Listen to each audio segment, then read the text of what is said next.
Bismillah. Al-Fatihah ila ruh Al-Habib Husain bin Muhammad As-Saqaf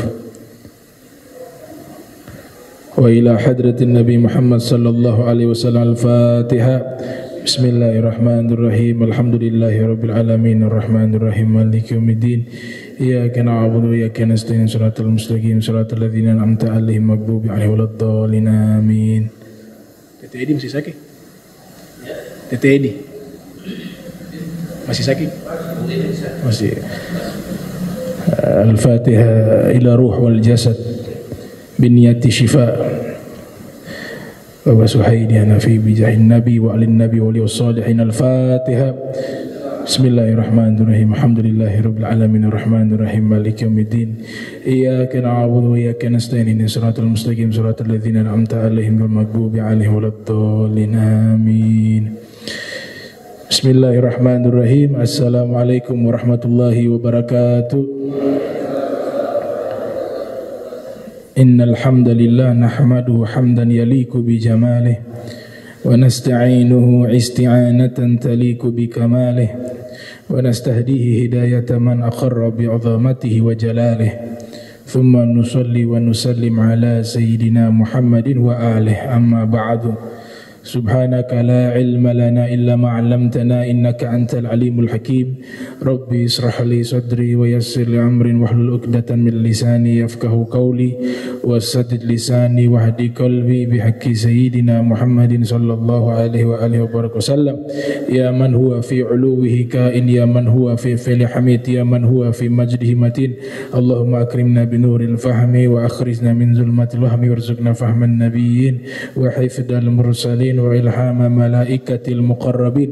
Rabbana zidna ilman wa fahma wa aqla ya akramal akramin bihaqqi sayyidina Muhammadin sallallahu alaihi wasallam wa ala alihi washabihi ajmain.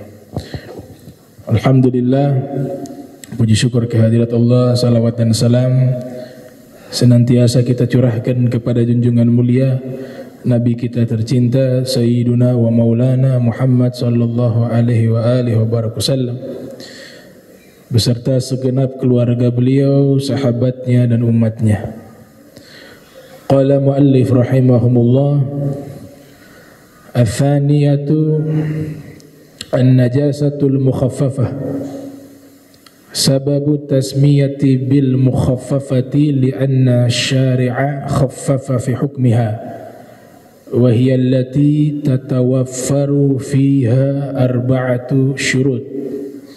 Al-awwal ay yakuna bawla, al-thani ay yakuna min sabi, al-thalith an la yablugha sabiyu hawlain sanatain, al-rabi' an la yut'am ghayra al-laban litagadhi. Fa iza ikhtalla syartun min hadhihi syurut fa najasatuhu mutawassitatun. Bagian yang kedua membahas tentang najis ringan. Dinamakan najis ringan karena syariat meringankan di dalam hukumnya.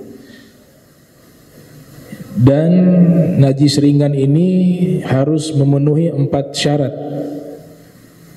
Yang pertama, najis ringan atau an-najasatul mukhaffafa ay yakuna baula, yaitu kencing, berupa kencing, bukan kotoran tapi berupa kencing. Athani yang kedua yaitu dari bayi. Jadi najis al-mukhaffafa yang kedua itu kencing yang keluar dari kemaluannya bayi. Kemudian yang ketiga dibatasi juga umurnya bayi, yaitu 2 tahun, lebih dari 2 tahun bukan najis mukhaffafah. Dan yang keempat, dia tidak mengkonsumsi sesuatu terkecuali hanya berupa ASI, litagadzi, untuk menjadi asupan makanannya. Nah, ini syarat-syarat an-najasatul mukhaffafah, najis ringan. Apabila hilang salah satu syarat dari syarat-syarat 4 tadi, maka najisnya mutawassitatun, dia menjadi najis mutawassitatun, najis pertengahan.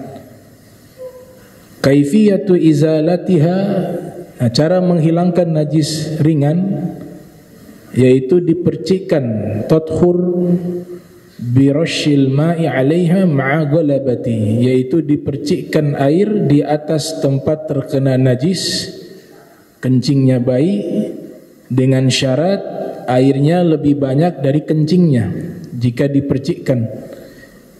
Wa izalati ainiha wa awsafiha, dan hilang bentuk zat najis tersebut dan sifat-sifatnya. Kama qala sahibu Soffati Zubat, sebagaimana yang dikatakan oleh pengarang kitab Soffatu Zubat Ibnu Ruslan, wa baulu tiflin ghaira darrin ma akal yakfihi rashun in yusib kulla mahal, dan kencing bayi yang tidak mengkonsumsi makanan kecuali ASI, maka menghilangkan najis tersebut cukup dengan dipercikkan di tempat terkena najis. Nah, ini kategori najis an-najasatul mukhaffafah, kategori najis al-mukhaffafah, najis ringan. Dan mengurus bayi di zaman Nabi sallallahu alaihi wasallam itu mereka punya tradisi, ada ibu susu. Jadi kalau ada bayi-bayi yang lahir, datang rombongan dari berbagai suku yang ada di sekitar Makkah. Itu mereka datang menawarkan jasa memberikan ASI. Kemudian anak-anak tersebut dibawa ke kampung halaman mereka. Di zaman itu Makkah ibaratnya kota. Sedangkan orang-orang yang punya jasa untuk menyusui, mereka tinggal di pedalaman. Dibawalah anak-anak tersebut ke pedalaman, kemudian diberikan ASI kepada mereka. Sa'id Ramdan Al-Buti dalam kitab Fiqih Sirah An-Nabawiyah mengatakan alasannya agar anak-anak itu terbentuk fisiknya lebih kuat, karena di pedesaan itu jauh lebih baik dibanding perkotaan. Orang-orang yang hidup di pedesaan mereka lebih mandiri. Karena ini mereka mengasuhnya bukan hanya 2 tahun, sampai ada yang 6 tahun, sampai ada yang 7 tahun, dengan jangka waktu yang cukup panjang. Tergantung orang tua daripada anak tersebut menentukan waktunya. Nabi kita Muhammad sallallahu alaihi wasallam yang merawat beliau yaitu Halimatus Sa'diyah, yang menawarkan jasa menyusui kepada Nabi Muhammad SAW. Jadi yang memberikan ASI itu Halimatus Sa'diyah dari perspektif sejarah dan fikih. Ibundanya Sayyidah Aminah menyerahkan kepada Halimatus Sa'diyah mengasuh Rasul SAW sekaligus memberikan ASI. Di zaman kita saat ini ada profesi mengasuh anak. Ternyata anak ya dijaga itu satu pekerjaan juga. Makanya luar biasa ibu-ibu rumah tangga, apalagi yang mereka kerja sendiri, bisa mengurus rumah sekaligus mengurus anak. Sekarang jadi profesi, jadi pekerjaan mengurus anak. Namanya apa? Babysitter. Itu kan mengurus anak pekerjaannya, jadi profesi profesional sekarang. Kalau di kota-kota besar itu gajinya besar. Karena tidak mudah mengurus anak. Tidak mudah mengurus anak. Apalagi qadarullah, Allah sudah takdirkan anaknya lahir kembar 3 misalnya. Tengah malam yang satu tidur, dikasih ASI tidur, yang kedua bangun. Yang kedua, yang ke satu sudah tidur, yang kedua dikasih ASI tidur, yang ketiga bangun. Akhirnya tidak tidur-tidur kalau sendiri. Nah, maka benar apa yang Nabi katakan, al jannatu tahta aqdam ummahatikum. Al jannatu tahta aqdam ummihatikum. surga itu berada di bawah telapak kaki ibu. Itu benar. Nah, profesi-profesi profesional yang ada di zaman Nabi itu banyak sahabat-sahabat yang punya profesi-profesi tertentu. Ada hadis yang diriwayatkan oleh Al-Imamul Baihaqi dalam kitab Syu'abul Iman yang lahir tahun 384 Hijriah. Rasul sallallahu alaihi wasallam bersabda, "Allimu abna'akum as-sibahata war-ramya wal mar'ata al-migzal." Ajarkanlah anak-anak kalian berenang. Jadi berenang itu Nabi perintahkan kita belajar berenang. Tinggal di pinggir pantai, kalau gak bisa berenang kan lucu. Kenapa? Karena banyak manfaatnya. Yang kedua, Nabi perintahkan ajarkanlah anak-anak kalian ar-ramyah, memanah. Kemudian yang ketiga, ajarkanlah wanita kalian, baik itu putri atau saudari kita, menjahit, kata Nabi sallallahu alaihi wasallam. Menjahit. Di dalam riwayat lainnya disebutkan oleh Ibnu Mandeh dalam kitabnya Al-Ma'rifah, juga disebutkan oleh Al-Imam Suyuti yang lahir 849 Hijriah wafat 911 Hijriah dalam kitab Al-Jami'us Shaghir. Rasul sallallahu alaihi wasallam bersabda, "Allimu abna'akum as-sibahata war-rimayah wa ni'ma lahwul mu'minati fi baitiha al-migzal."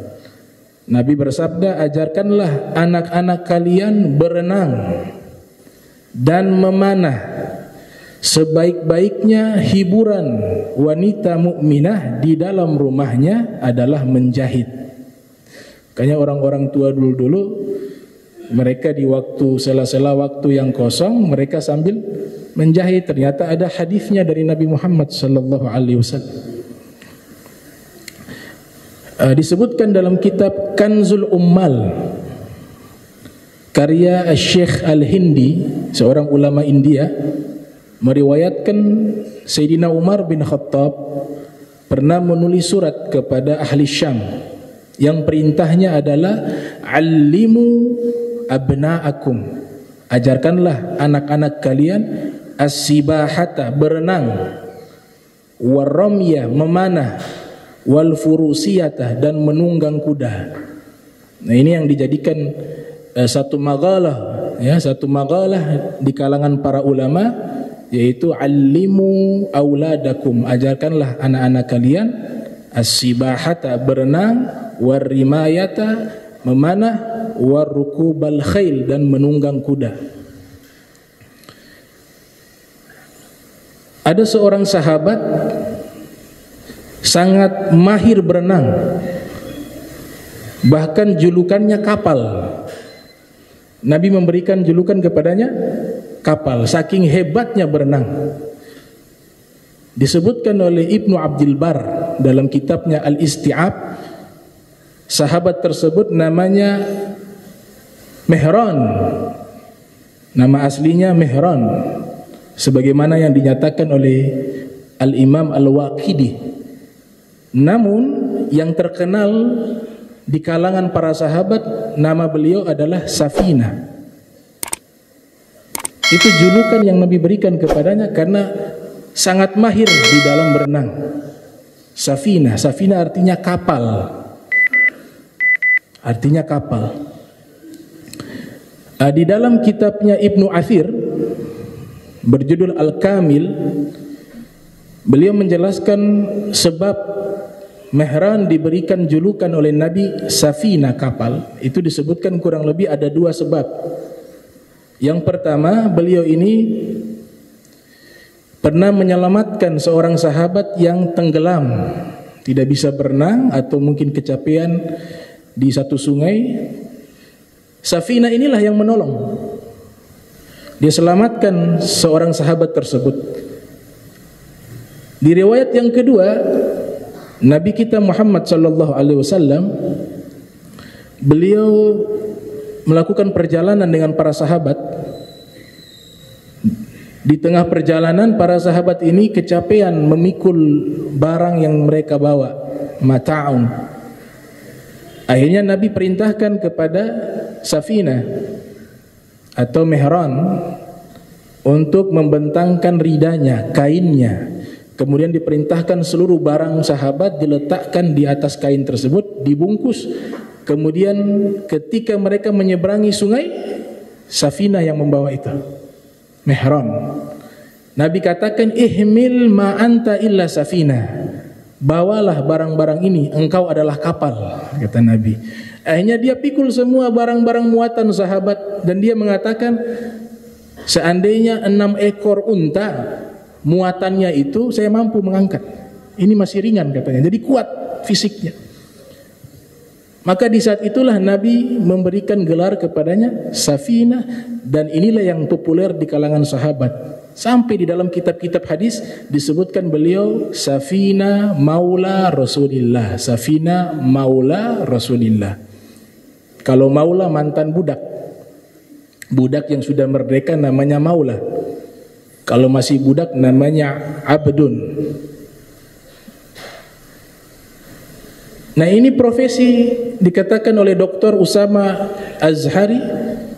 Di zaman Nabi sudah ada profesi namanya Bolisiyun Bahariyun, pol air, polisi air, atau penjaga pantai. Nah, Safinah tugasnya seperti itu di zaman Nabi Muhammad SAW, karena memiliki keahlian berenang, as-sibahah. Kemudian yang kedua, Nabi katakan ar-ramyah, memanah. Profesi modern sekarang ini di militer, penembak jitu, sniper. Ternyata di zaman Nabi ada sniper, yaitu Sayyidina Sa'ad ibn Abi Waqqas. Sayyidina Sa'ad ibn Abi Waqqas itu disebutkan di dalam kitab-kitab tarajum. Beliau ketika memanah tidak pernah meleset. Bahkan tertulis di dalam tinta emas, panah pertama yang terlepas dari busurnya itu di dalam peperangan, dalam jihad fisabilillah adalah panahnya Sayyidina Sa'ad ibn Abi Waqqas. Sniper di zaman sekarang. Zaman dulu sudah ada. Jago memanah.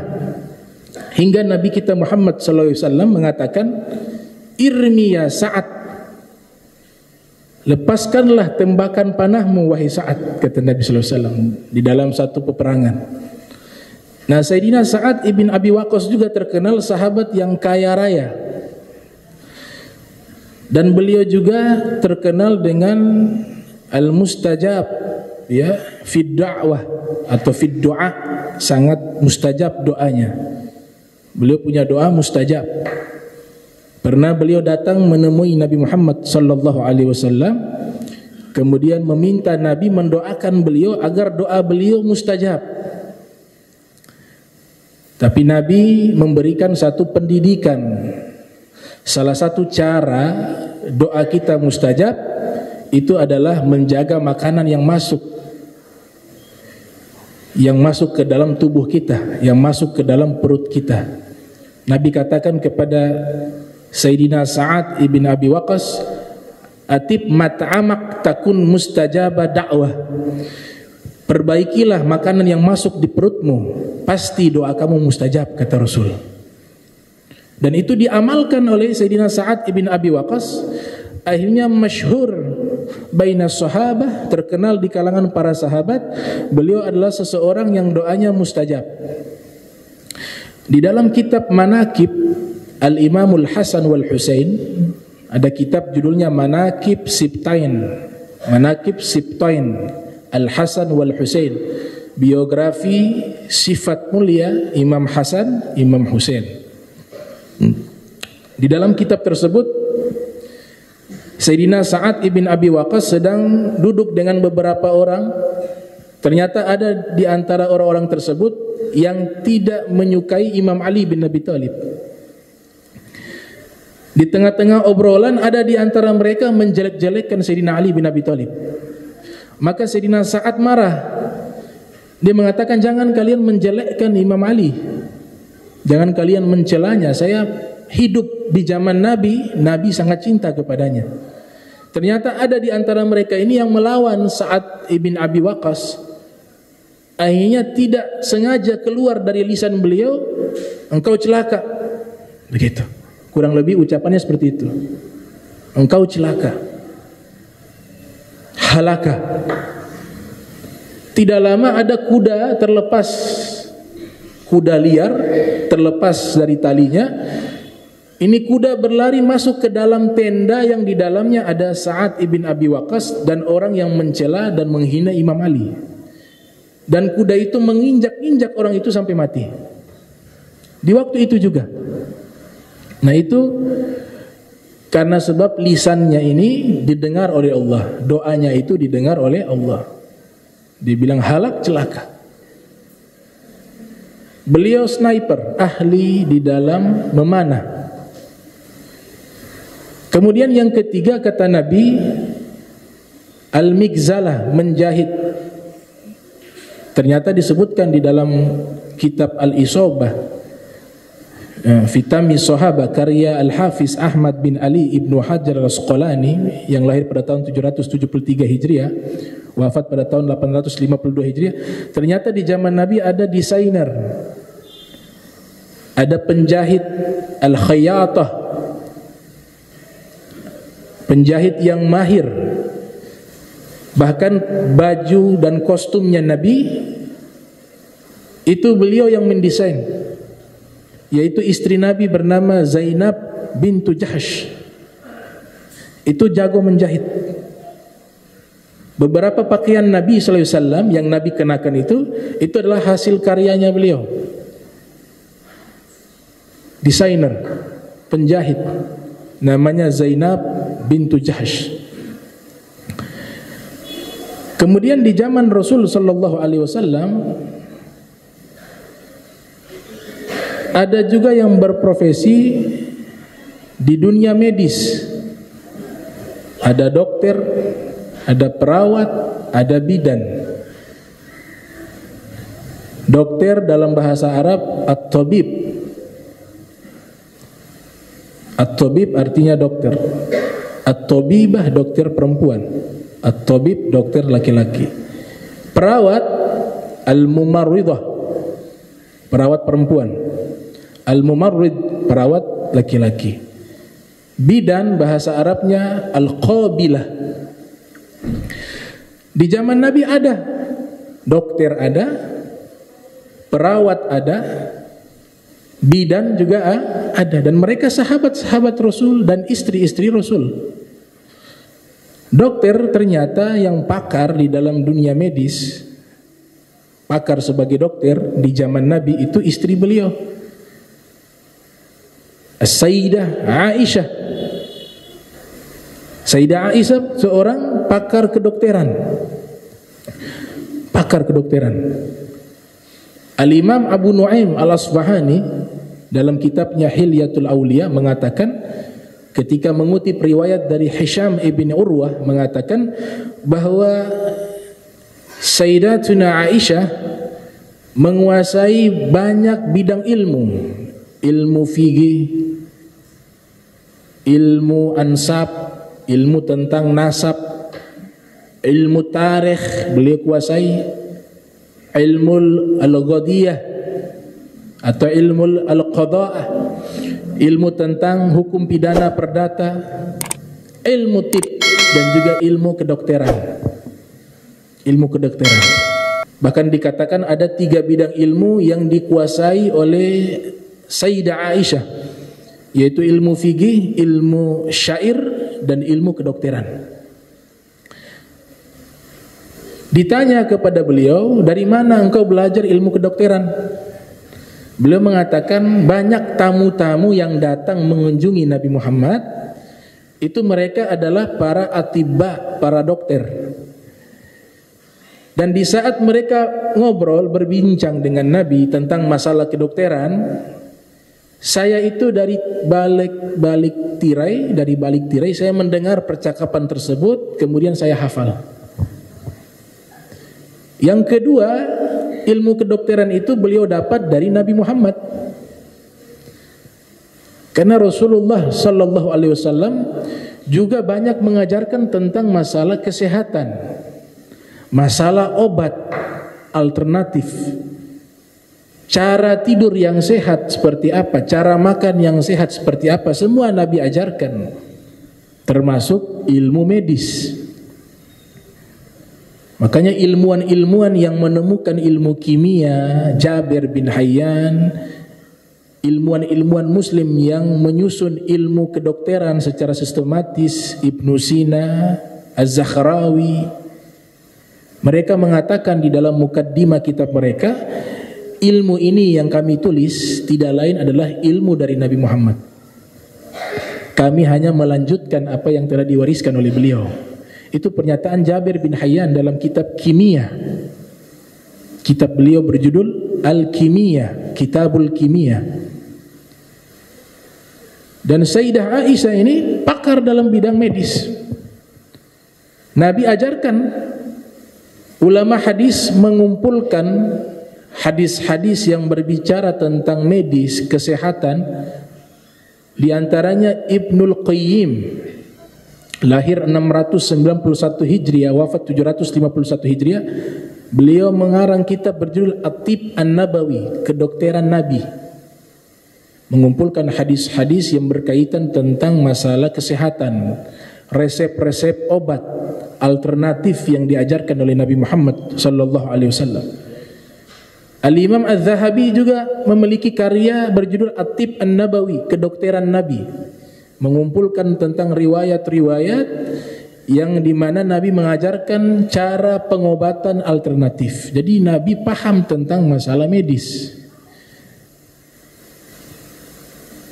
Dan luar biasanya Sayyidah Aisyah ini juga pakar di dalam masalah fikih. Banyak tabi'in yang belajar kepada beliau. Kalangan tabi'in banyak yang belajar kepada beliau.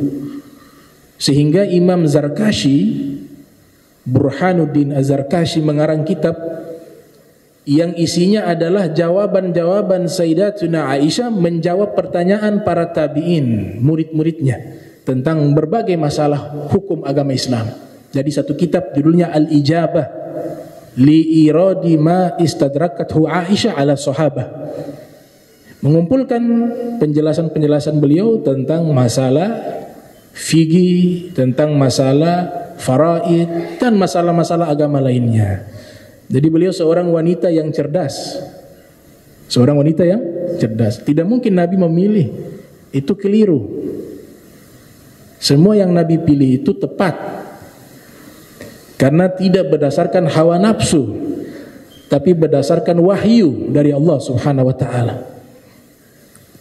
Kalau saudaranya Sayyidatuna Aisyah, saudarinya ya, perempuan, bernama Asma bintu Abi Bakar. Asma bintu Abi Bakar, beliau pakar ilmu takwil mimpi. Pakar ilmu takwil mimpi. Ada kitab karya tabi'in namanya Muhammad bin Sirin berjudul Tafsirul Ahlam, tafsir mimpi. Itu ada kitabnya yang menyusun tabi'in, belajar kepada sahabat, namanya Muhammad bin Sirin. Ternyata sanad ilmunya juga bersambung kepada Asma binti Abi Bakar. Asma binti Abi Bakar. Di antara juga ulama yang pakar mimpi, tabi'in, generasi tabi'in, namanya Sa'id ibnul Musayyib. Bisa dibaca Ibnul Musayyib, bisa dibaca Ibnul Musayyab.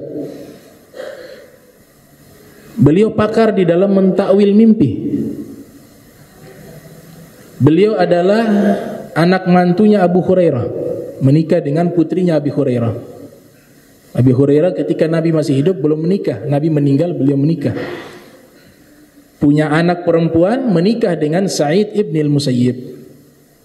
Di antara guru-gurunya Sa'id ibn Musayyib juga termasuk Sayyidatuna Aisyah dan Asma binti Abi Bakar. Sa'id ibn Musayyib mendapatkan ilmu takwil mimpi dari Asma binti Abi Bakar. Jadi Sayyidatuna Aisyah seorang dokter, ahli medis. Itu pernyataannya Abu Nuaim dalam kitab Hilyatul Auliya. Kemudian perawat, ada perawat public nurse, bukan hanya sebagai perawat tapi juga social worker, pekerja sosial, seorang wanita namanya Rufaidah bintu Sa'ad al-Aslami. Tercatat di dalam buku-buku sejarah dunia, bukan sejarah Islam, sejarah dunia, perawat pertama dalam sejarah peradaban manusia, yaitu yang ada di zaman Nabi, namanya Sayyidah Rufaidah bintu Sa'ad al-Aslami. Setiap jihad fisabilillah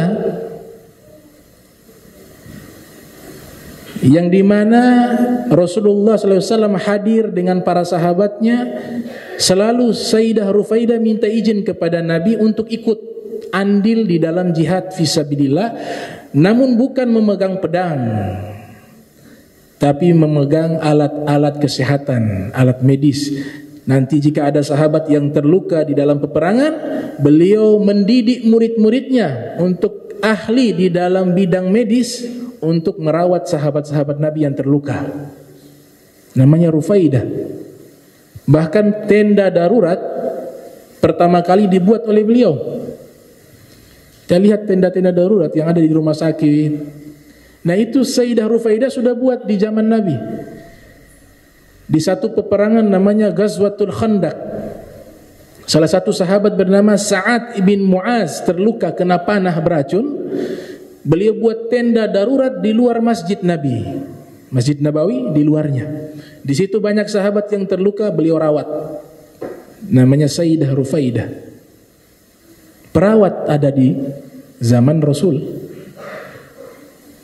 Ada juga yang profesinya bidan, al-qabilah. Profesinya bidan. Putri dari Imam Ali, Ummu Kulthum bin Ali bintu Ali bin Abi Thalib. Ummu Kulthum bintu Ali. Ummu Kulthum ini nanti menikah dengan Sayyidina Umar bin Khattab. Diceritakan Sayyidina Umar bin Khattab biasa melakukan ronda malam, belusukan di malam hari. Beliau keliling melihat keadaan masyarakatnya. Sampai di satu tempat mendengar di dalam sebuah tenda ada suara teriakan wanita. Sayyidina Umar bin Khattab kemudian menghampiri tenda tersebut. Di depannya ada seorang laki-laki, mungkin suaminya.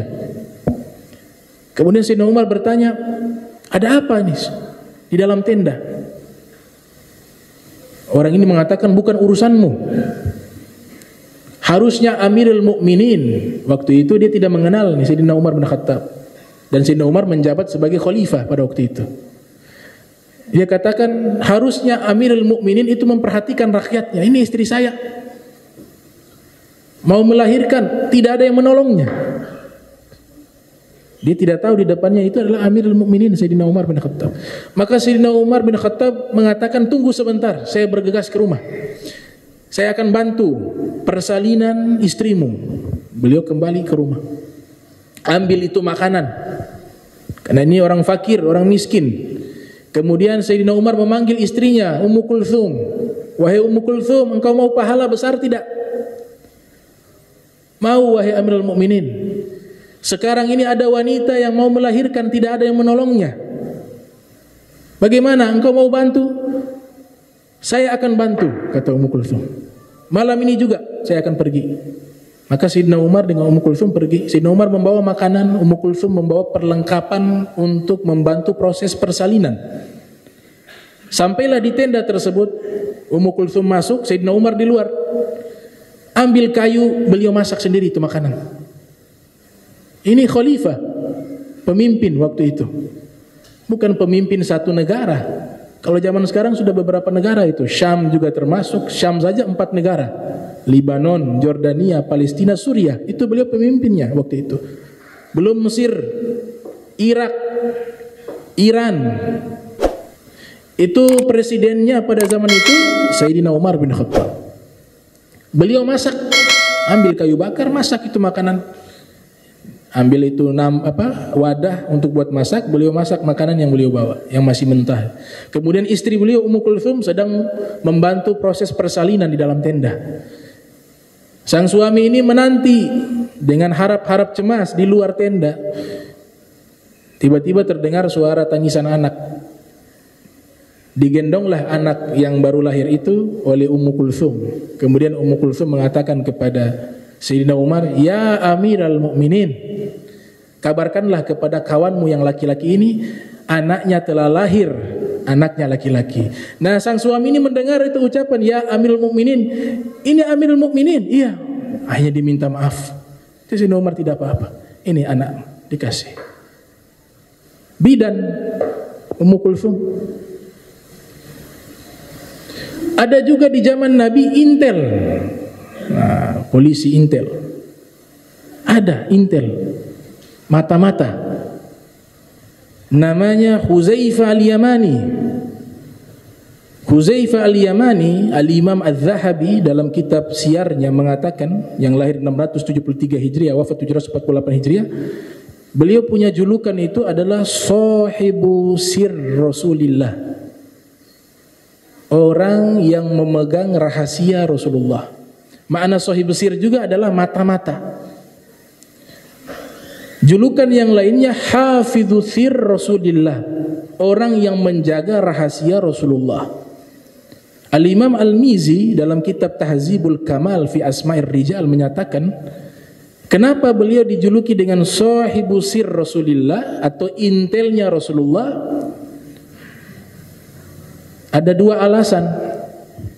Ada dua alasan. Yang pertama, Nabi Shallallahu Alaihi Wasallam pernah menyebutkan nama-nama orang munafik yang hidup bersama orang-orang Muslim di kota Madinah. Nabi sebutkan. Nabi tahu tuh yang munafik siapa, tahu. Cuma sudah dibiarkan sudah, karena zahirnya dia Islam, sudah biar. Tapi waspada kepada mereka. Nah, setiap nama-nama orang munafik itu Nabi sudah sebutkan kepada Huzaifah Al-Yamani. Sehingga Huzaifah Al-Yamani tahu siapa orang-orang munafik yang hidup bersama mereka. Akan tetapi Nabi perintahkan untuk menyembunyikan rahasia itu, jangan diceritakan ke siapapun. Sehingga diberikan gelar Hafizu Sir Rasulillah, orang yang menjaga rahasia Rasulullah. Sampai Sayyidina Umar bin Khattab itu sering bertanya kepada Huzaifah Al-Yamani, "Wahai Huzaifah, coba lihat saya ini ada kemunafikan tidak? Saya khawatir nama saya itu yang Nabi sebut. Ada nama saya yang Nabi sebut di hadapanmu."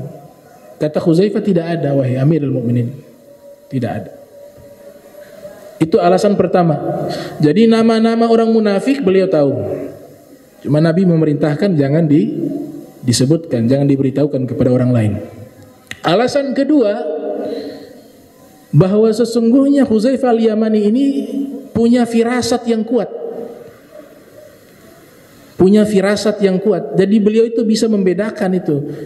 Mana orang yang pura-pura baik, orang munafik, mana orang beriman. Walaupun beliau tidak kenal. Walaupun namanya belum disebut oleh Nabi, beliau tahu itu dengan firasatnya.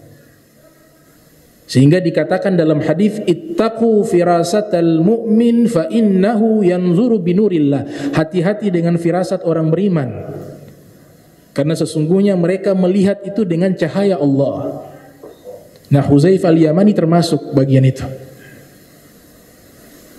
Yang unik disebutkan oleh Al-Imam Ibnu Hajar dalam kitab Al-Isobah, semua sahabat kalau bertanya kepada Nabi itu tentang kebaikan. "Ya Rasulullah, ini amalan yang baik bagaimana ini? Bagaimana amalan agar saya masuk ke dalam surga?" Nah, Nabi jelaskan. Tapi kalau Huzaifah berbeda. Kalau bertanya itu kejahatan, bukan kebaikan. "Ya Rasulullah, amalan yang paling buruk itu apa?" "Ya Rasulullah, dosa yang paling besar itu apa?" Tidak pernah bertanya kebaikan, tanyanya dosa, tanyanya keburukan. Kenapa? Kata beliau, agar saya menghindari perbuatan-perbuatan itu. Kalau bertanya kebaikan sudah banyak yang tanya, tapi jarang orang bertanya keburukan kepada Nabi. Maka saya ambil bagian itu sehingga saya menjauhi nih perbuatan-perbuatan yang disebutkan oleh Nabi perbuatan buruk. Ini Hudzaifah al-Yamani. Nah, beliau identitasnya sebagai intel itu nampak jelas di peristiwa Ghazwatul Khandaq. Di sini beliau jadi mata-mata. Peperangan tersebut peperangan keadaan kaum muslimin di dalam krisis, kelaparan, cuaca yang buruk, krisis ekonomi. Jadi dalam keadaan susah. Kemudian musuh yang hadir banyak, namanya Al-Ahzab, berpartai-partai. Orang-orang musyrik kaum Quraisy gabung dengan suku-suku Arab. Semuanya mereka kumpulkan kekuatan menginvasi kota Madinah, menyerang Nabi Muhammad dengan kaum muslimin. Kemudian orang-orang Yahudi juga bersatu dengan mereka untuk memerangi kaum muslimin. Orang muslim sedikit jumlahnya. Ini semua dikeroyok. Kalau zaman sekarang sekutu.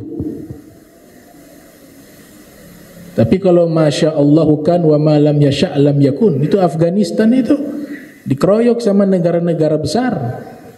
Uni Soviet dulu, Amerika. Tapi kekuatan Allah di atas kekuatan makhluk. Makanya di Hadramaut dulu komunis tersebar di Hadramaut, tidak ada perlawanan fisik. Banyak ulama dibunuh. Ada seorang ulama bermimpi, dalam mimpinya itu mereka berperang dengan komunis.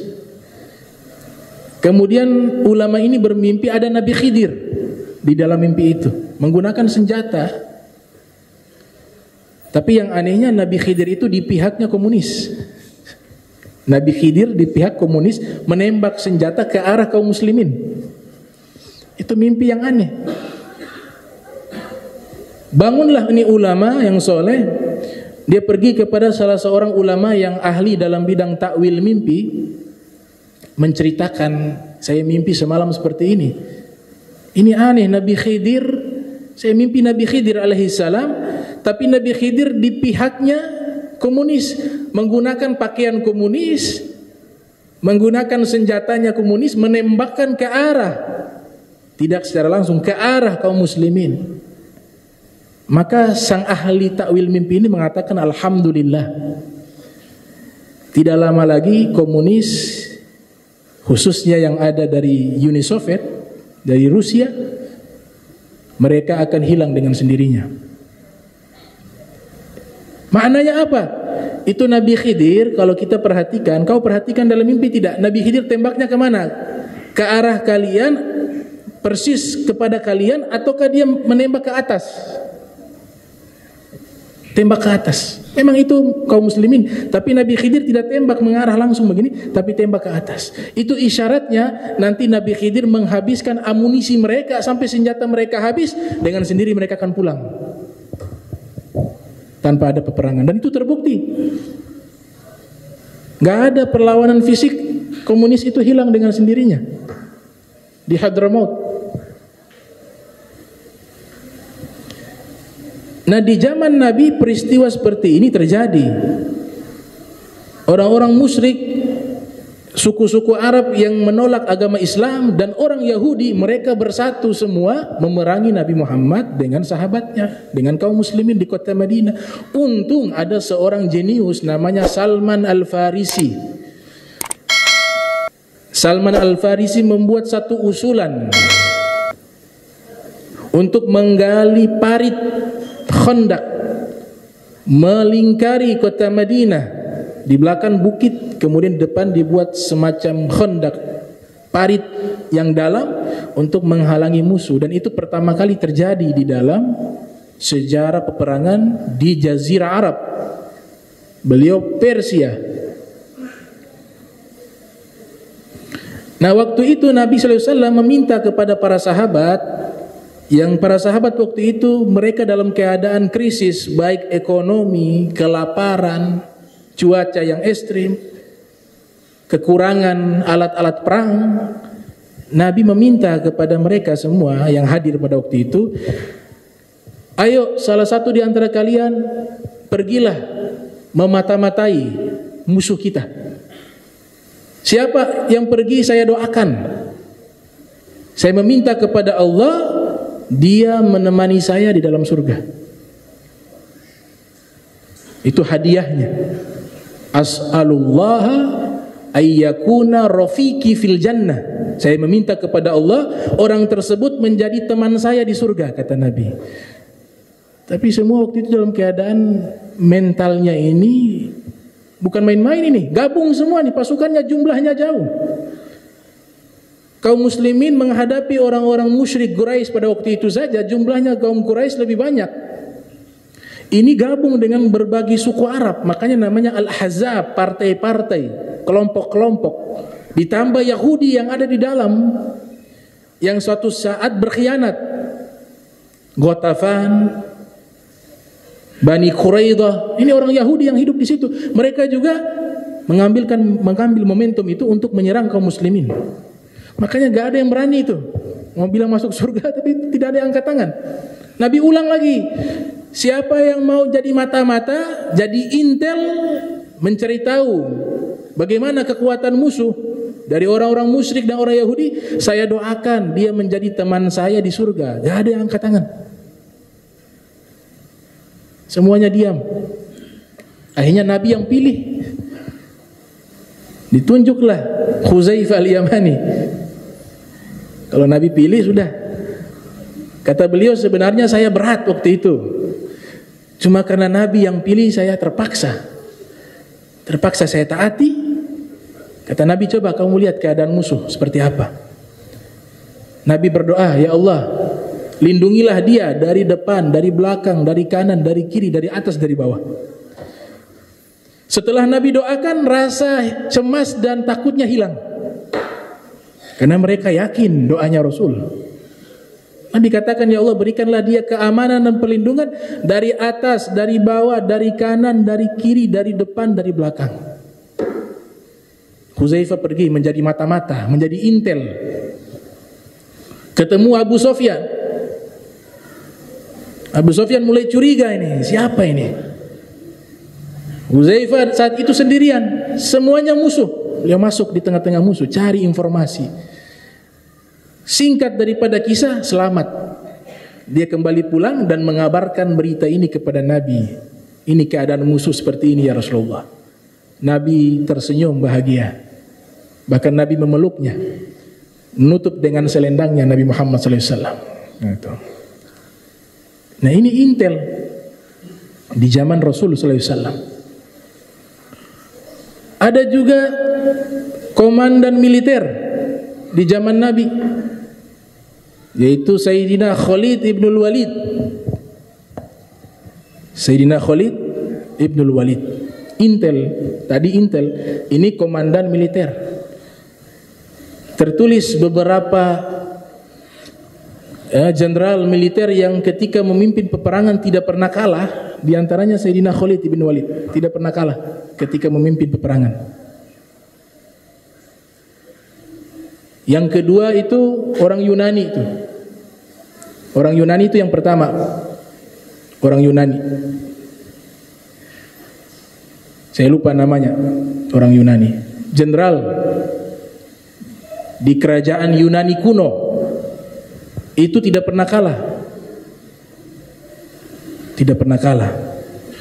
Yang kedua Khalid ibnul Walid. Yang ketiga Mongol itu. Siapa namanya? Genghis Khan. Ini 3 jenderal yang memimpin peperangan tidak pernah kalah.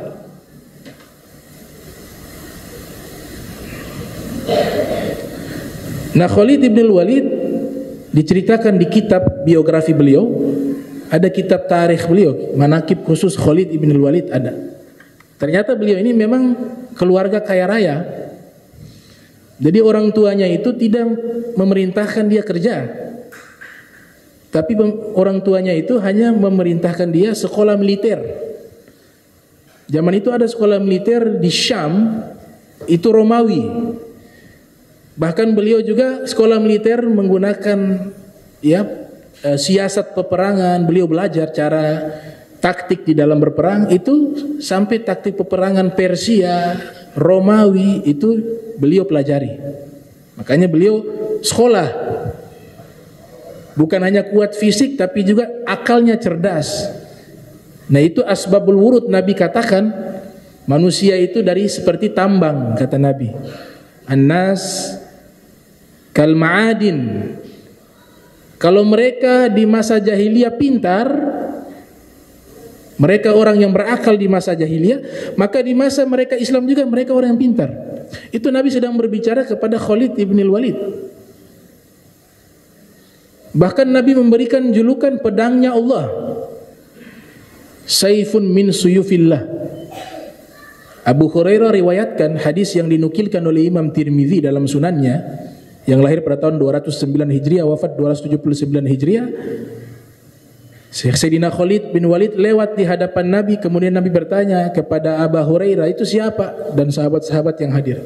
Mereka katakan, itu ya Rasulullah, Khalid ibn Walid.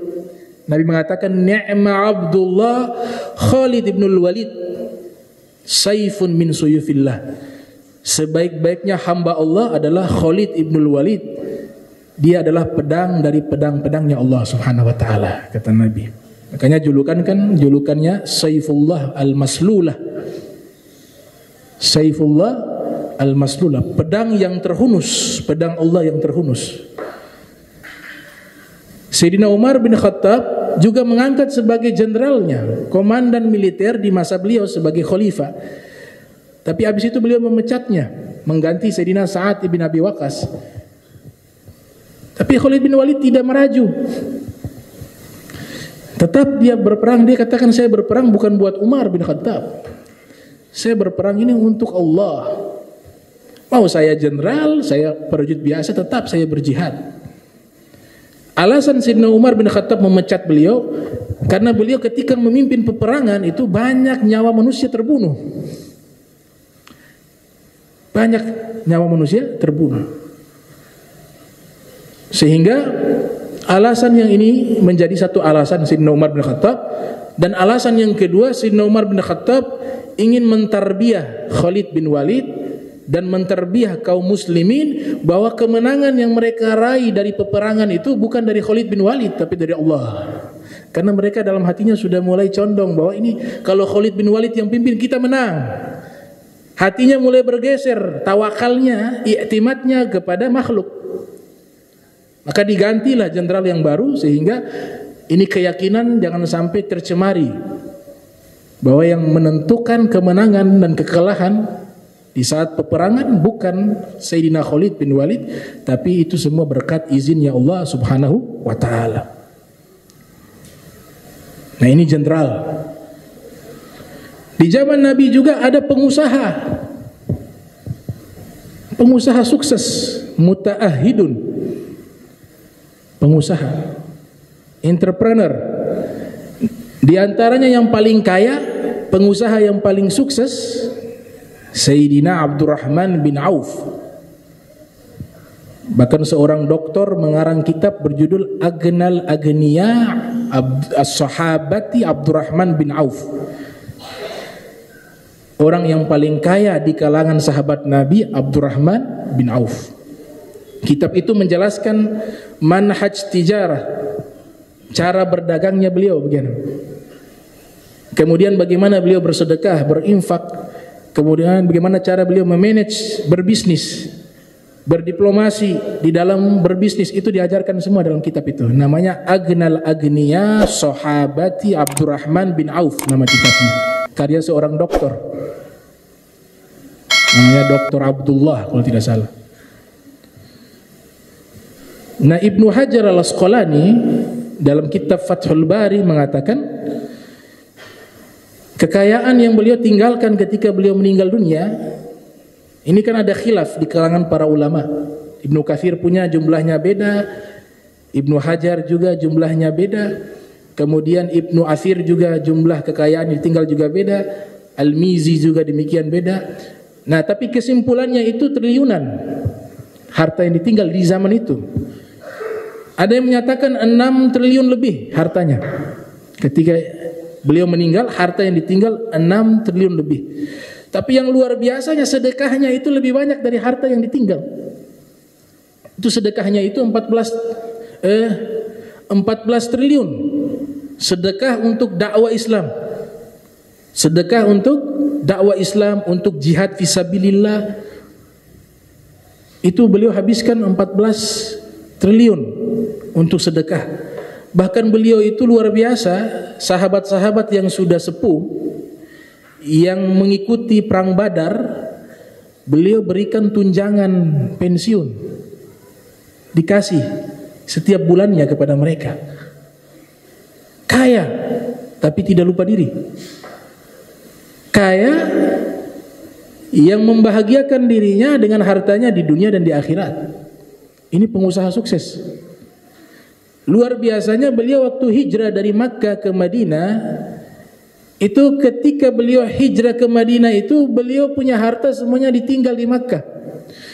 Beliau mulai berusaha lagi dari nol di kota Madinatul Munawwarah. Makanya ada seorang sahabat Ansor, Nabi saudarakan mereka, Abdurrahman bin Auf dengan dia. Ini orang ini tawarkan kepada Abdurrahman bin Auf, ini saya punya 2 rumah, kau pilih yang mana, silakan kau ambil. Saya punya 2 orang istri, kau pilih yang mana yang kau suka, saya ceraikan, kau nikah dengan istri saya. Kata Abdurrahman bin Auf, tidak.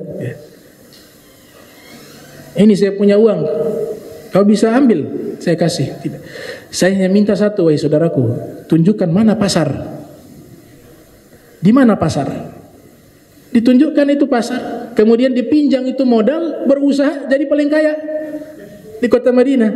Sampai disebutkan dalam satu riwayat, Sayyidatuna Aisyah disebutkan dalam kitab Hayatus Sahabah karya Syekh Yusuf Al-Kandahlawi.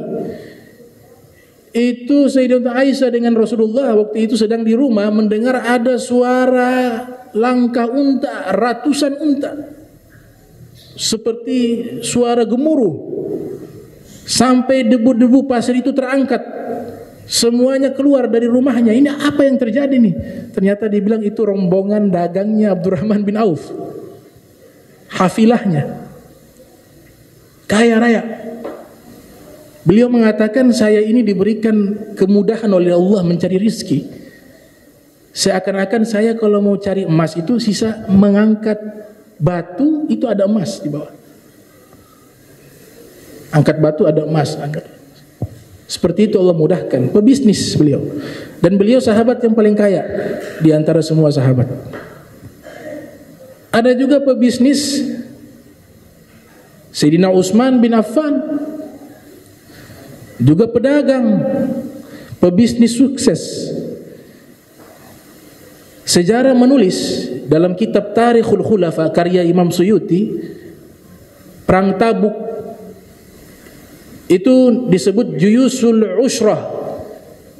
Pasukan sedang dalam keadaan sulit, krisis moneter, krisis keuangan, krisis pangan, krisis pakan, semuanya dalam keadaan krisis pada waktu itu. Beliau datang memberikan sedekah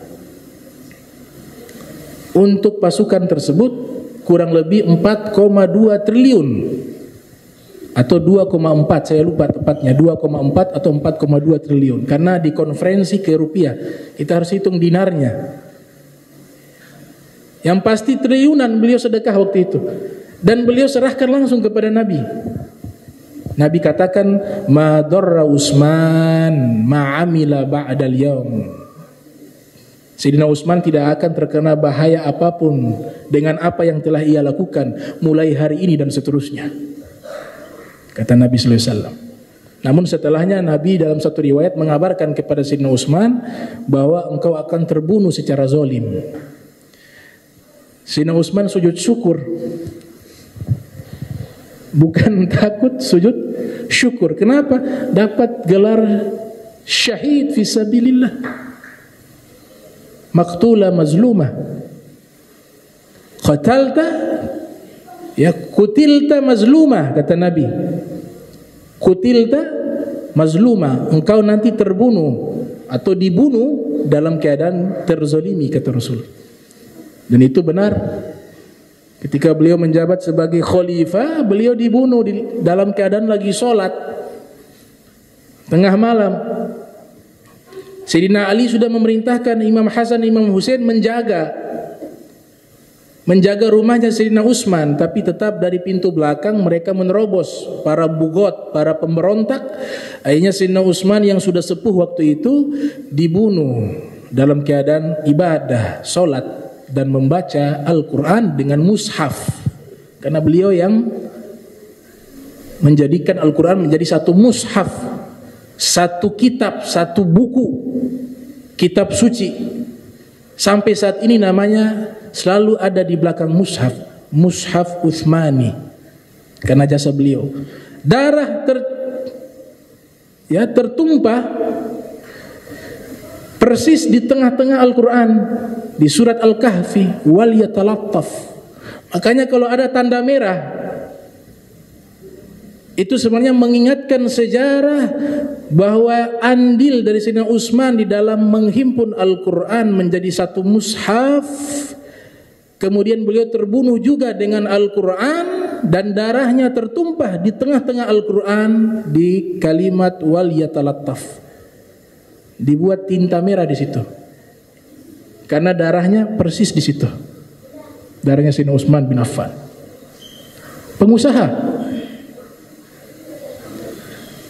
pengusaha juga Sayyidina Abu Bakar Siddiq, kaya raya.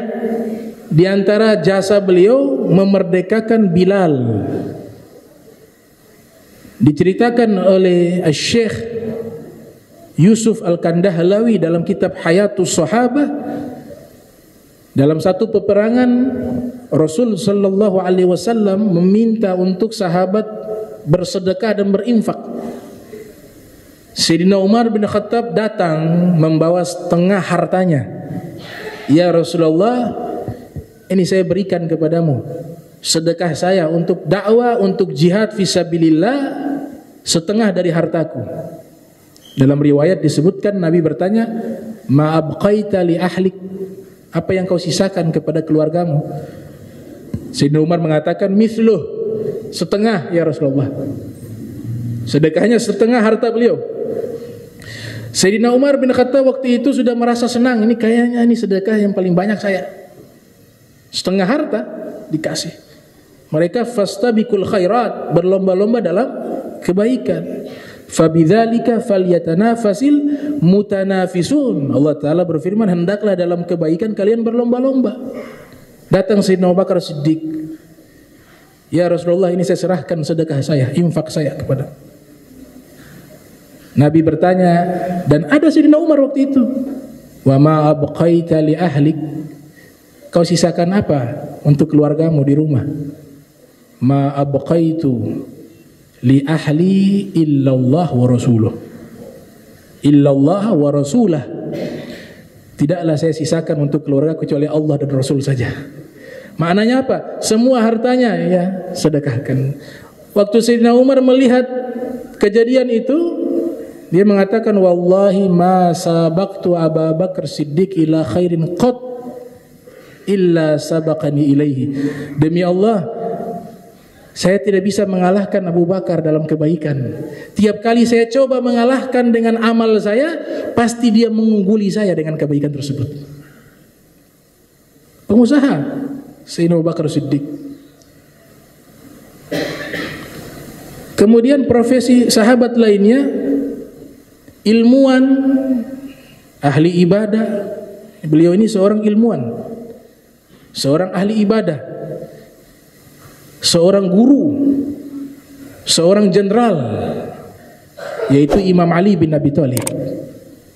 Kalau beliau perannya banyak. Sahabat lain juga punya peran-peran yang lainnya.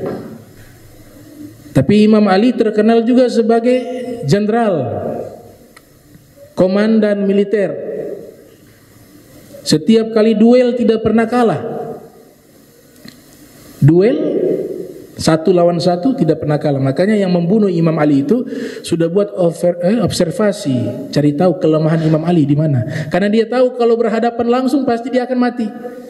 Ibnu Muljam mengobservasi, mengamati di mana kelemahannya Imam Ali untuk bisa dibunuh.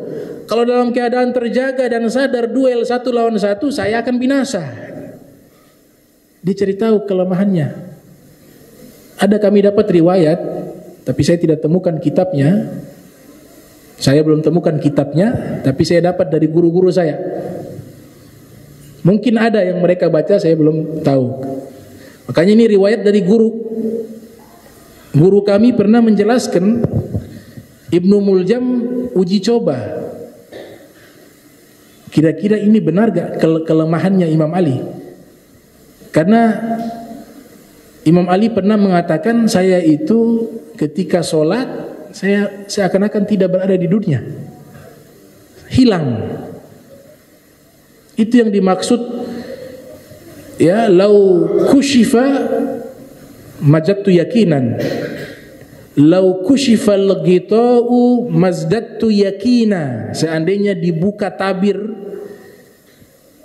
maka iman saya tidak bertambah, kata Imam Ali, karena sudah penuh keimanannya. Maka Ibnu Muljam sengaja mengumpulkan jerami, rumput-rumput kering yang biasa diberikan kepada kuda. Di saat itu dia melihat Imam Ali sedang sholat. Maka jerami yang ada itu dia sudah desain ada di sekeliling Imam Ali. Di saat Imam Ali sholat, dia bakar itu jerami. Ini api menyala dengan begitu besarnya di samping Imam Ali bin Abi Thalib, di depannya, di kanan, di kirinya, di belakangnya. Imam Ali bin Abi Thalib sedang sholat sunnah, beliau tetap dalam keadaan khusyuk, dalam keadaan sholat. Dan beliau tidak melihat ke kanan, ke kiri, ke depan. Sampai selesai sholat, beliau salam, baru melihat ada api. Dari sini dia mengatakan, oh, kelemahannya Imam Ali itu di saat sholat. Di saat sholat. Maka sebagian ulama sejarah menyatakan Imam Ali terbunuh di bulan suci Ramadan di saat sholat subuh menjadi imam. Di sholat subuh. Beliau ditusuk dari belakang dan di atas kepala. Dan itu Nabi sudah mengatakan kepada Imam Ali, manusia yang paling celaka dua orang. Yang pertama orang yang membunuh untah Nabi Soleh. Yang kedua orang yang membunuhmu, yang akan dia tancapkan pedangnya di atas kepalamu sehingga darahmu mengalir sampai ke jenggot-jenggotmu, kata Nabi Muhammad SAW. Itu dua orang yang paling celaka, kata Rasulullah SAW. Beliau juga ilmuwan, jenderal, duel tidak pernah kalah lawan Algojo di Ghazwatul Khaybar. Orang-orang Yahudi punya algojo, Al-Haris sama Ma'arab. Kedua-duanya ketika duel dibunuh oleh Imam Ali. Amrun bin Abdul Wud dalam Ghazwatul Khandaq juga tidak pernah kalah dalam duel. Amrun bin Abdul Wud. Tapi ketika berduel dengan Imam Ali, dia terbunuh. Di Ghazwatul Badar membunuh Al-Walid. Tidak pernah kalah ketika duel. Bahkan disebutkan beliau itu ketika latihan gulat sama seperti Rukana, sekali pertandingan 3 kali lawan dan menang ketiga-tiganya. Gulat itu mengeluarkan energi. Di waktu itu juga satu lawan kalah, lawan kedua kalah juga, lawan ketiga kalah. Imam Ali tidak pernah kalah di dalam bergulat. Tidak pernah kalah di dalam duel 1 lawan 1 menggunakan pedang. Padahal tidak ada sejarah menceritakan Imam Ali latihan pedang. Beliau hanya sibuk dengan ilmu. Tapi memang sudah dididik oleh Nabi sallallahu alaihi wasallam, sudah berikan satu nazrah khusus kepada beliau. Sehingga Nabi katakan, la fata ila Ali wa la saif illa Dzulfiqar. Tidak ada pemuda yang hebat seperti Imam Ali dan tidak ada pedang yang hebat seperti Dzulfiqar, kata Rasul sallallahu alaihi wasallam. Pedang yang Nabi berikan kepada beliau. Nah, Imam Ali bin Abi Thalib duelnya semua orang tahu. Satu kali ada masalah. Ini kan peperangan di masa khilafahnya beliau bermasalah dengan Muawiyah. Ghazwatul Siffin. Beliau hadapi juga Ghazwatul Zamal dengan istri Nabi Sayyidatuna Aisyah. Ada pihak ketiga yang mengadu domba kaum muslimin pada waktu itu. Ketika terjadi hubungan yang tidak baik antara Imam Ali dengan Muawiyah, Imam Ali mengirim surat sebelum terjadi perang As-Siffin, Ghazwatus Siffin. Isi surat itu dibaca oleh Muawiyah dan juga ada Amrun bin As, yang dimana Imam Ali menyatakan, wahai Muawiyah, kita hentikan saja peperangan karena nanti ada nyawa yang tidak berdosa terbunuh karena sesama muslim. Begini saja, kita hadapi masalah ini secara pribadi. Kalau engkau bersedia, kita duel 1 lawan 1, kata Imam Ali. Jangan bawa orang lain. Dibaca oleh Muawiyah. Amr bin As juga ikut membaca. Kata Amr bin As, lawan saja, terima. Kata Muawiyah, kalau saya terima saya akan mati dan engkau akan menjadi khalifah. Ini kan ahli diplomasi dia. Amr bin As ahli diplomasi. Kata Muawiyah, kalau saya lawan saya mati, kemudian yang jadi khalifah dirimu. Saya tidak akan mau itu. Dia pernah ditantang 1 lawan 1, tidak mau. Karena sudah terkenal Imam Ali tidak pernah kalah. Itu musuh-musuhnya yang seperti raksasa di Ghazwatul Khaybar itu terbelah 2. Gerbang yang begitu besarnya dicabut dengan 1 tangan. Yang 70 sampai 100 orang laki-laki dengan fisik yang kekar menggeser tidak kuat. Beliau cabut dengan 1 tangan. Ibnu Asakir riwayatkan dalam Tarikh Dimashq. Syekh Yusuf An-Nabhani mengatakan dalam kitab Jami'ul Karamatil Auliya, Imam Ali mengatakan, ketika saya mencabut gerbang tersebut, maqala'tu babal Khaybari, bukan dengan kekuatan diri saya, tapi ini adalah biquwwatir rabbaniyah, dari kekuatan Allah.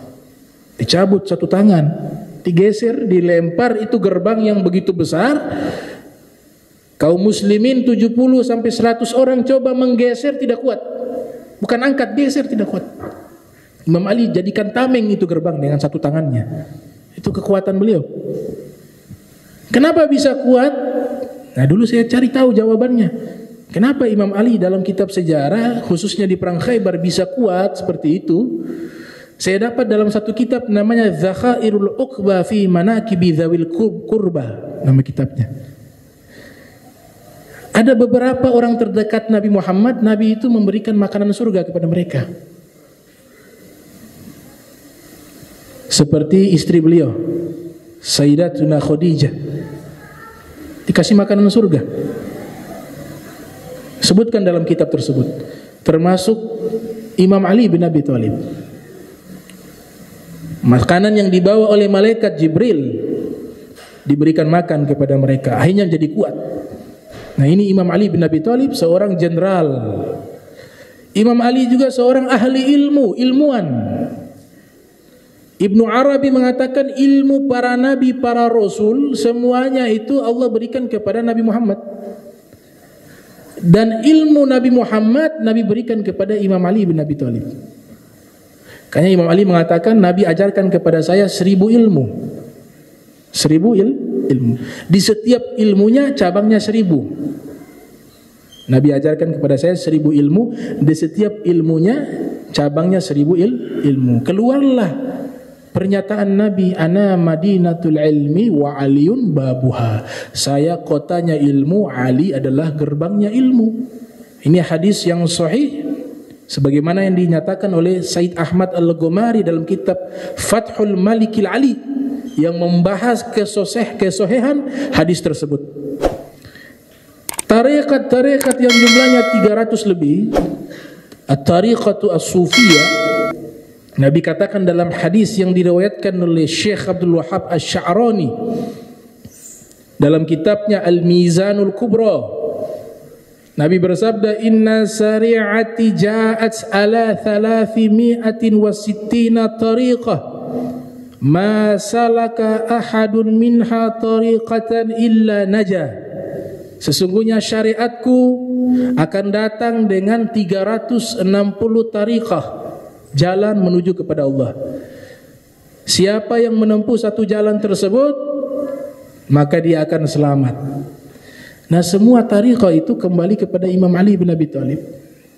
termasuk Naqsyabandiyah yang jalurnya kepada Sayyidina Abu Bakar, ada yang jalurnya kepada Salman Al-Farisi, tapi semua jalur ini akan kembali kepada Imam Ali bin Abi Thalib, memiliki sanad tersebut. Semua ilmu bercabang kepada Imam Ali bin Abi Thalib. Makanya Said Ahmad Al-Ghumari punya kitab berjudul Al-Burhanul Jali fi Tahqiq Intisab Sufiyah ila Ali, yang membahas rantaian-rantaian sanad tariqah yang bersambung kepada Amirul Mukminin Ali bin Abi Thalib. Jadi beliau jenderal, beliau ilmuwan, beliau ahli ibadah, dan beliau satu-satunya yang berani mentalak dunia talak 3. Ya dunya talaqtuki thalathan la raj'ata fiha. Wahai dunia, saya ceraikan kamu talak 3. Tidak ada rujuk selama-lamanya. Dan beliau satu-satunya orang setelah Nabi Muhammad yang dari kecilnya muslim. Dari kecilnya muslim. Sebelum balik sudah Islam. Mahfuz, terjaga dari dosa. Kalau para nabi ma'sum, kalau para aulia mahfuz, beda lafaz tapi substansinya sama. Sebagai takriman lil anbiya, penghormatan kepada para nabi. Beliau seumur hidup tidak pernah melihat kemaluannya, apalagi aurat orang lain. Aurat beliau sendiri beliau tidak lihat. Makanya satu-satunya manusia yang diberikan gelar oleh para ahli hadis karramallahu wajhahu, semoga Allah muliakan wajahnya, karena wajahnya itu tidak pernah maksiat seumur hidup. Di riwayat yang lain, ibundanya ketika mengandung beliau jalan di depan Ka'bah 300 patung berhala, dalamnya dan di luarnya. Kalungnya jatuh. Sang ibu mau mengambil kalung, dipukul oleh Imam Ali dari dalam perut, agar jangan menundukkan tubuhnya di hadapan berhala. Nah, ini Imam Ali bin Abi Thalib. Kemudian di zaman Nabi sallallahu alaihi wasallam ada direktur perusahaan. Ada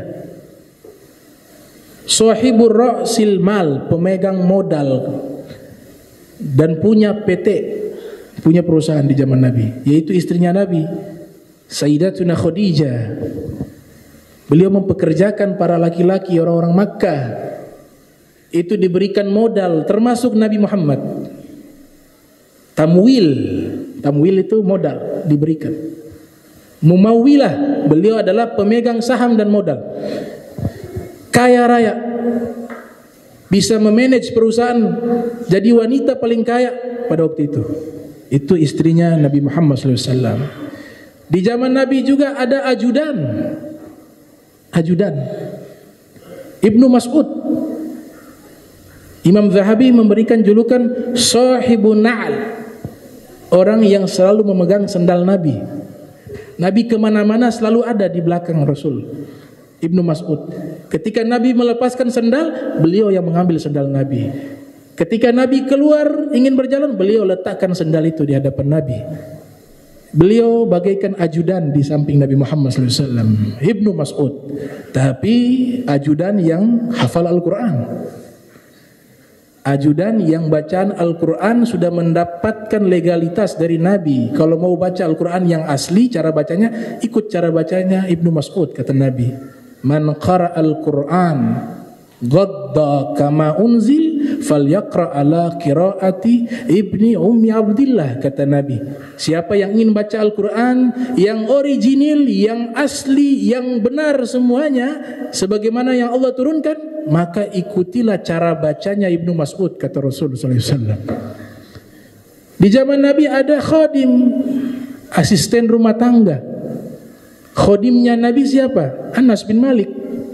Khadimur Rasul, asistennya Nabi Muhammad SAW. Di zaman Nabi ada penterjemah, mutarjim. Jadi bahasa-bahasa asing beliau yang terjemahkan. Bahkan beliau termasuk katibul wahyi, termasuk tim penulis wahyu. Beliau juga termasuk Jami'ul Quran, orang yang diberikan tanggung jawab mengumpulkan Al-Quran, yaitu Sayyidina Zaid bin Thabit Al-Ansari. 11 tahun usia beliau masuk Islam, dan di usia 11 tahun beliau belajar bahasa asing atas perintah Nabi. Nabi mengatakan, wahai Zaid, belajarlah bahasa Suryani. Imam Zahabi ceritakan dalam kitab Siyar wa A'lamin Nubala, beliau mempelajari bahasa Suryani dan bahasa-bahasa orang Yahudi. Tujuannya kalau ada surat yang dikirim kepada Nabi, beliau terjemahkan atau beliau baca untuk diterjemahkan di hadapan Nabi Muhammad SAW. Beliau hanya belajar dalam waktu 17 hari. 17 hari bisa kuasai, bisa bicara, bisa tulis, bisa baca bahasa Suryani.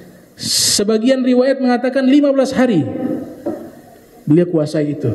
Ini mutarjim, penterjemah, kemudian sekretarisnya Nabi, dan juga tim penyusun Al-Quran, penulis wahyu, dan juga pengumpul Al-Quran di zaman Sayyidina Abu Bakar sampai zaman Sayyidina Umar bin Khattab, bahkan di zaman Sayyidina Utsman bin Affan, dalam ikhtilaf para ulama di masa Sayyidina Utsman bin Affan.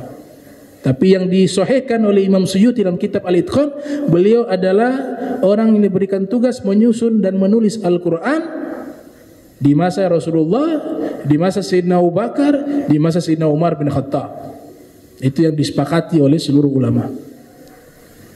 Jadi belajar bahasa hanya dalam waktu 17 hari. Riwayat yang lain 15 hari. Man ta'allama laghata qaumin amina min makrihim. Siapa yang belajar bahasa satu kaum, dia aman dari tipu daya mereka. Dia aman dari tipu daya mereka. Nah, ini beberapa profesi yang dimiliki oleh sahabat Rasulullah SAW. Nah, terakhir saya tutup, ada juga dubes. Ya, dubesnya Nabi. Jadi tugasnya itu menjadi delegasi, berdiplomasi dengan negara-negara yang ada di luar. Bahkan dia satu-satunya delegasi di zaman Nabi yang bertemu secara langsung Raja Romawi dan Raja Persia. Di zaman Nabi dia diutus kepada Raja Persia, Kaisar. Raja Persia ketika mendapatkan surat dari Nabi, surat itu disobek-sobek oleh Raja Persia. Sampai berita ini di telinga Nabi, Nabi berdoa, mazzaqallahu mulkahu, semoga Allah meluluhlantahkan kerajaannya. Di masa Sayyidina Umar runtuh kerajaan Persia. Nah, orang ini juga di zaman Sayyidina Umar bin Khattab diutus kepada Raja Romawi. Langsung bisa bahasa Persia, bisa bahasa Romawi. Orang ini bernama Abdullah bin Hudzafah As-Sahmi. Itu adalah dubesnya Nabi Muhammad sallallahu alaihi wasallam, dan masih banyak lagi daripada profesi-profesi sahabat yang memang Allah pilih menjadi orang-orang yang mendukung Rasulullah sallallahu alaihi wasallam di dalam menyiarkan agama Allah, agama Islam. Innad dina 'indallahi Islam. Allahumma jam'ana hadza jam'an marhuma wa tafarraqna min ba'di tafarraqa ma'suma wa la tajal minna wa la minna syaqiyya wa la mahruma. Allahumma nazzih qulubana 'anit ta'alluqi biman dunak waj'alna min qaumin tuhibbuhum muhibbunak. Subhanaka bihamdika asyhadu an la ilaha illa anta astaghfiruka wa atubu ilaik. Wa sallallahu alaihi wasallam Muhammadin wa ala alihi wa sahbihi barik wasallam wa la minkum. Wassalamu alaikum warahmatullahi wabarakatuh.